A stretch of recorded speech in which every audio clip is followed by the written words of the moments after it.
Well, here we are at Wicked, and I have with me Adam Murphy, who Hello. plays Dr. Dillamond. Hello. Hi, I'm well. How are you? I'm really Oh, good. I just realised, look, I should actually say to everyone, you're very tall. Look, I'm not that tall, but I am over 6 foot. Yeah. And I am actually crouching a little bit, so we get a little bit of our Wicked in Oz hashtag in the background. But I'm happy to do that so that everyone can see that. Well, I actually love the fact that Dr. Dillamond will be quite tall. Oh, okay. Yes. Yeah. Yes. Okay. Yeah. I like Doctor Dillamond as a character. I just got asked before because Doctor Dillamond is a teacher and a fantastic teacher, and all the students love him. And he's inspiring and inspired by the students, and that's how I've treated him as a character. I haven't treated him because I didn't mention he's a goat. I haven't tried to play a goat, so I'm very happy playing this character. I think it's really exciting. Wicked is coming back to Sydney. It's celebrating the 20th anniversary of it actually opening on Broadway. Have you seen Wicked before? Yeah, I saw Wicked about 14 years ago. I saw it in Melbourne, and I'm really looking forward to my children seeing it because I have 2 girls and a boy, and they're going to love the show. Yeah. And I'm also looking forward to my wife seeing me dressed as a goat. I think you're giving away spoilers here. No, that's not a spoiler. Everyone knows he's a goat. He looks like a goat.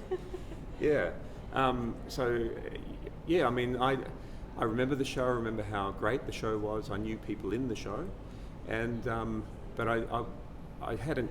I didn't have the soundtrack in my car or anything, so I didn't really know the show until rehearsing it now, and I've fallen for it. It's amazing.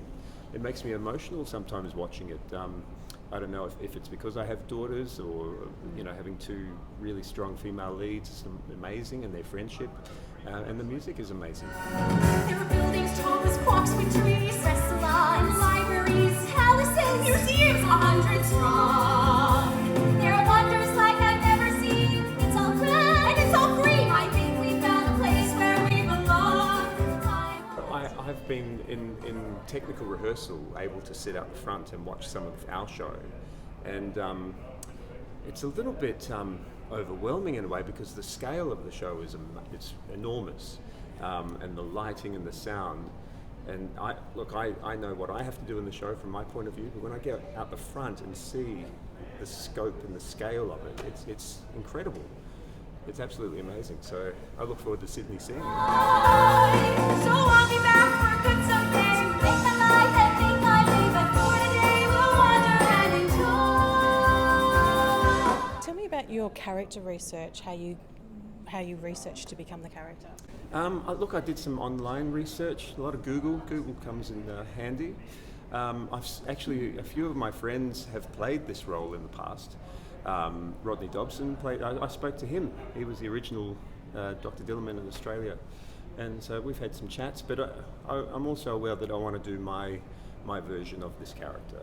So, as I said before, I've treated it as a character who has a lot of nuance. He's loved. He's well liked. He's very strong. He's passionate, and then something happens to him, and it's quite sad. So if I just treated it as I'm playing a goat, I don't think it would be as sad. But yeah.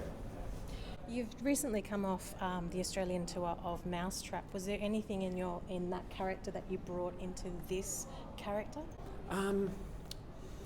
Look, maybe. I mean, the Mousetrap is a very English play. Dr. Dillamond has a refined speaking voice. Everyone else is American in the show.